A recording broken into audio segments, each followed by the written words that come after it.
எல்லா காலங்கள்லையும் என்ன நினைச்சுண்டு ஓ கடமையை செய், நீ பந்தப்பட மாட்ட, கஷ்டப்பட மாட்டேன்னு கீதையில பகவான் சொல்றார். கர்ம யோகம் செய்யக்கூடியவங்க என்ன மாதிரியான மனோ நிலையில இருப்பாங்க?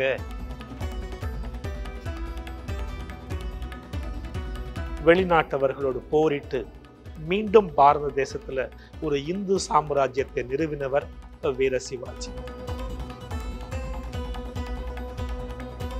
தோல்வி வரும்பொழுது துவண்டாலும் கூட திரும்பவும் எழுந்து அந்த நிலையில இருந்துண்டு கர்மம் செய்தவர்.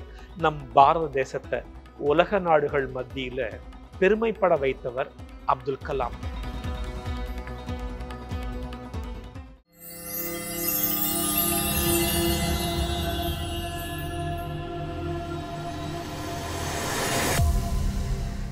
வேலை வேண்டுமா?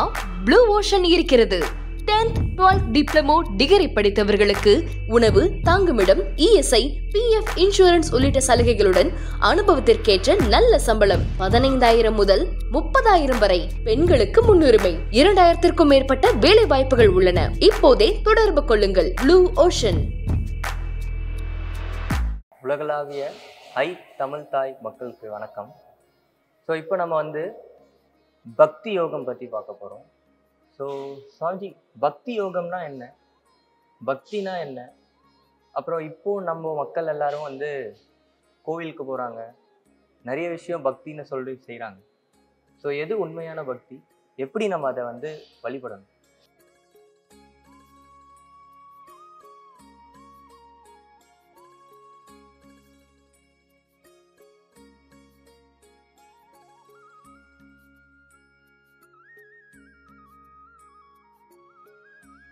பக்தின்னு எடுத்துக்கும் பொழுது 2 கேள்வி கேட்டு அதுக்கு நம்ம பதில் பார்க்கலாம். எல்லாராலையும் சுலபமா மனசுல வச்சுக்க முடியும். பக்தி 2 வகையா இருக்குது. ஒன்று சாதாரண பக்தி, இன்னொன்று விசேஷ பக்தின்னு சொல்லிட்டு. இப்ப சாதாரண பக்தி என்னன்னு கேட்டா, பகவான் இருக்கார், அவ்வளவுதான். பகவான் இருக்கார், அவ்வளவுதான். இது ஈஸ்வரஹா அஸ்தி அப்படிங்கிற நாமத்தை மட்டுமே பயன்படுத்துவாங்க. பகவானே, காலைல எழுந்த உடனே பகவானே, சாயங்காலம் ராத்திரி தூங்கும் பொழுது பகவானேன்னு சொல்லிட்டு ஒரு சாதாரண பக்தியில வாழக்கூடியவங்க.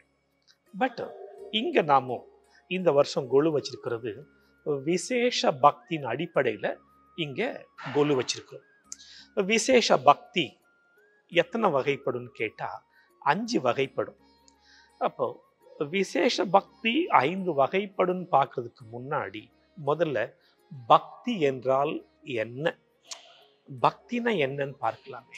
இப்ப வீட்டுல எல்லாம் பார்த்தோம்னா, குழந்தைகிட்ட அம்மா காட்டுறது, அம்மா குழந்தைகிட்ட காட்டக்கூடிய அந்த அன்புக்கு பேர் பாசம்னு பேர். அங்க அன்புதான் இருக்குது. அப்போ இந்த அன்புங்கிற உணர்வு எல்லாருக்குள்ள இருக்கிறது.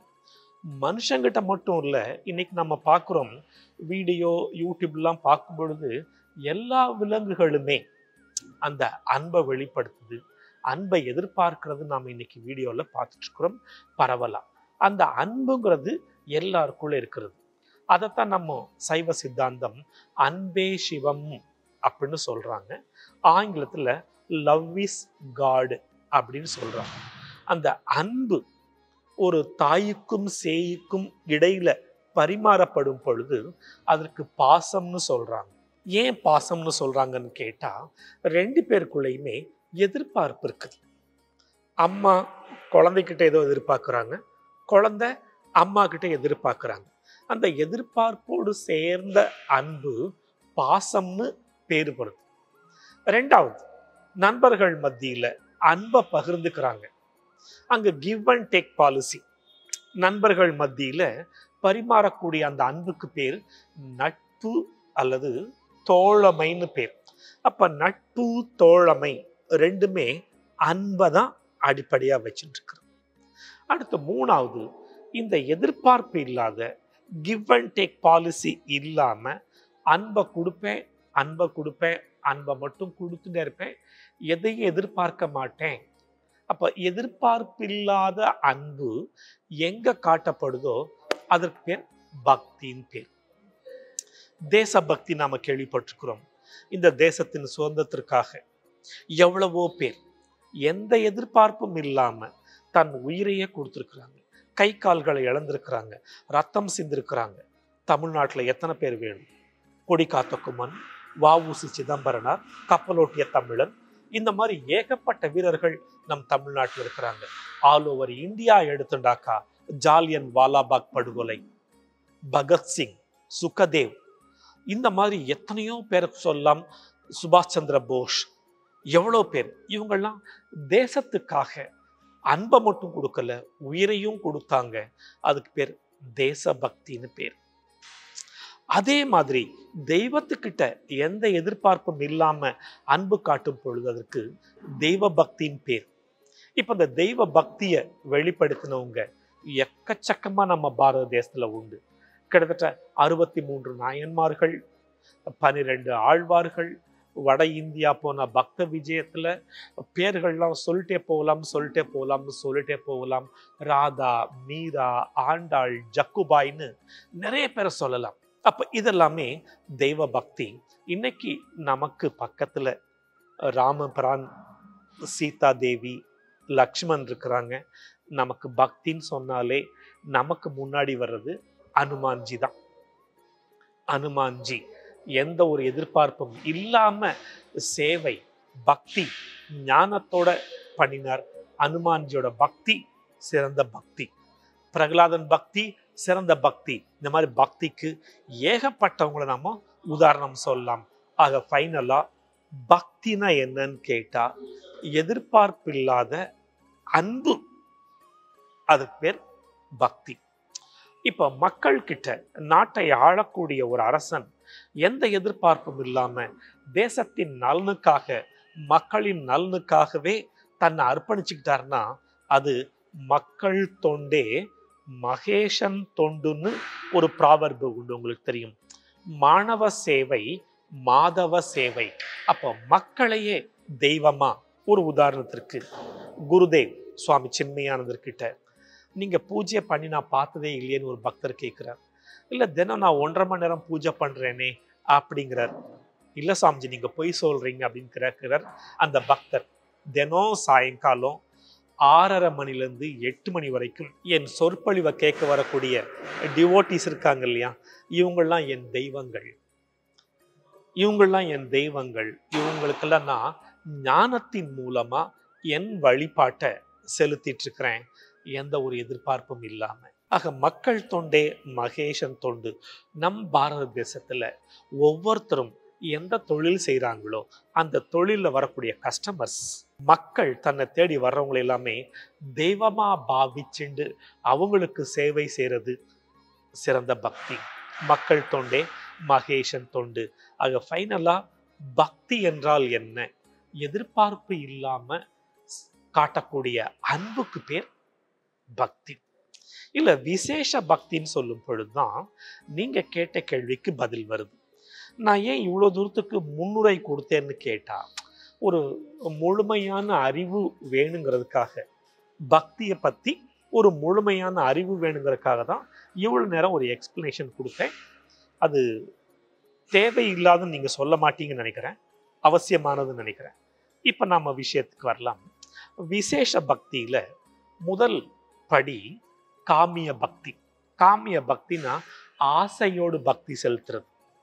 இப்ப நம்மள பெரும்பாலும் கோவிலுக்கு போறவங்கலாம் ஏதோ ஒரு அப்ளிகேஷன், ஏதோ ஒரு வேண்டுதலுக்காக தான் கோவிலுக்கு போறோம். பகவான் அவரையும் கூட என் பக்தன்னு கீதையில சொல்றார். சதுர்விதா பஜந்தே மாம் ஏஜனா சுக்ருதி நோர்ஜுன ஆர்த்தி அர்த்தார்த்தி ஜிக்ஞாசு ஞானீச்ச பரதர்ஷப அப்படின்னு கீதையில பகவான் சொல்றார். அப்போ ஆர்த்தி, கஷ்டம் வரும் பொழுது, துன்பம் வரும் பொழுது என்ன தேடி வரக்கூடியவன் காமிய பக்தன். நிஷ்காமிய பக்தன் யாருன்னு கேட்டா, எந்த எதிர்பார்ப்பும் இல்லாம பகவான் எனக்கு எவ்வளவோ கொடுத்திருக்கிறார், நான் தேசத்துக்கும் மக்களுக்கும் திருப்பி கொடுக்கணும், அந்த கண்ணோட்டத்துல செய்யும் பொழுதுக்கு நிஷ்காமிய பக்தின் பேரு. உங்களுக்கு தெரியும், குருதேவ் பிளட்ஜில், சின்மியாப்ஷின் பிளட்ஜில் ஒரு வார்த்தை உண்டு, give more than what we take. Give more than what we take. எடுத்துக்கொள்வதை காட்டிலும் அதிகமாக கொடுக்க வேண்டும் சொல்லிட்டு. அது பக்தி, நிஷ்காமிய பக்தி. மூணாவது இஷ்ட தேவதா பக்தி, அனுமான்ஜி, ராம் ராம் ராம். பிரகலாதன் எடுத்துட்டோம்னாக்கா ஓம் நமோ நாராயணாய சொல்லிண்டே போகலாம். நம்ம பாரத தேசத்துல ஏகப்பட்ட பக்தர்கள் இஷ்ட தேவதா பக்தி. நாலாவது பார்த்தீங்கன்னா விஸ்வரூப பக்தி. இந்த விஸ்வம்னு சொல்லக்கூடிய உலகத்துல எல்லாரு மேலையும் எல்லாத்து மேலையும் அன்பு காட்டுறது விஸ்வரூப பக்தி. அப்போ வசுதைவ குடும்பக்கம் நாம சொல்றோம், சர்வே ஜனாஹா சுக்கினோ பவந்துன்னு சொல்றோம், லோகா சமஸ்தா சுக்கினோ பவந்துன்னு சொல்றோம். அப்ப பாரத தேசத்துல இருக்கக்கூடிய இந்த சனாதன தர்மமாகிய இந்து தர்மம் எல்லாரையும் தெய்வ ரூபமா பாவிக்கிற அந்த ஒரு நிலை விஸ்வரூப பக்தின் பேரு. அஞ்சாவது நிர்குண பக்தி, சித்தம் போக்கு சிவம் போக்குன்னு சொல்லுவாங்க. அவர்கிட்ட எந்த ஒரு டிசிப்ளின் எதிர்பார்க்க முடியாதுன்னா முழுக்க முழுக்க யோகரத்தோவா போகரத்தோவா சங்கரத்தோவா சங்கவிஹீனஹா யஸ்ய பிரம்மணி ரமதே சித்தம் நந்ததி நந்ததி நந்தத்யேவ. யாருடைய மனமானது இறைவன் கிட்ட லயிச்சடிச்சோ அவர்கிட்ட அது கூடாது இது கூடாதுன்னு நினைக்க முடியாது. சித்தம் போக்கு சிவம் போக்கு. அவர் நிர்குண பக்தன். இதுல சிறந்தது எதுன்னு கேட்டா நிர்குண பக்தி. அது அடைகிறது அவ்வளோ சுலபம் இல்லை. ஆக விசேஷ பக்தியில காமிய பக்தி, நிஷ்காமிய பக்தி, இஷ்ட தேவதா பக்தி, விஸ்வரூப பக்தி, நிர்குண பக்தின்னு நம்ம சாஸ்திரம் பகவத்கீதை 5 படிநிலைகளை சொல்றது பக்திங்கிறது. ஆக பக்தினா என்னன்னு கேட்டா எதிர்பார்ப்பு இல்லாத அன்பு காட்டுறது எல்லார்கிட்டையும். பக்தியின் ஸ்திதி இந்த 5 நிலைகள். சரி, what is the benefit of devotion? பக்தியுடைய பிரயோஜனம் என்னன்னு கேட்டா, ஒண்ணு, பகவானை சாரும் பொழுது பூவோட சேர்ந்த நாரும் மனக்குன்னு சொல்ற மாதிரி மனதுல பலம் கிடைக்கிறது. பக்தினால மனோபலம் தேவை. இன்னைக்கு உலகத்தை நாம எதிர்கொள்ளணும்னாக்கா மனோபலம் தேவை. மக்கள் மத்தியில் நமக்கு மதிப்பு மரியாதை வேணும்னா எல்லா குணங்களின் இருப்பிடம் பகவான் தான். பூவோட சேர்ந்த நாறு மணக்கிற மாதிரி பகவான் நற்பண்புகள் எல்லாம் நமக்கு வர ஆரம்பிச்சிடுறது.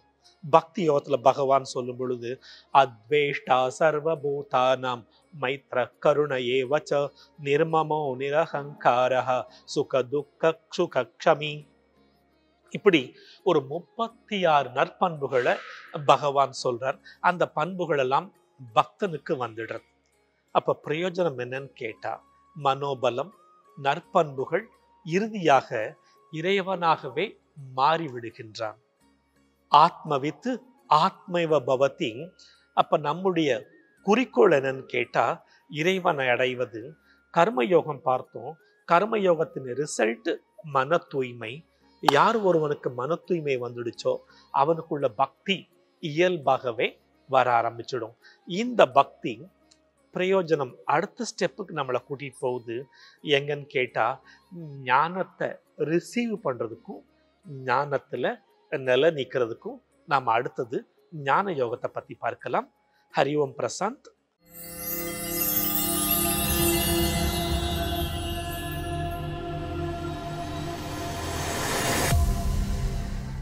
வேலை வேண்டுமா? உடனே ப்ளூ ஓஷனை அணுகுங்கள். 10th 12th டிப்ளமா டிகிரி என அனைவருக்குமான நல்ல வேலை, உணவு, தங்குமிடம், இஎஸ்ஐ, பிஎஃப், இன்சூரன்ஸ் உள்ளிட்ட சலுகைகளுடன் அனுபவத்திற்கேற்ற நல்ல சம்பளம் 15,000 ரூபாய் முதல் 30,000 வரை பெறலாம். பெண்களுக்கு முன்னுரிமை அளிக்கப்படும். 2,000க்கும் மேற்பட்ட வேலை வாய்ப்புகள் உள்ளன. இப்போதே தொடர்பு கொள்ளுங்கள்.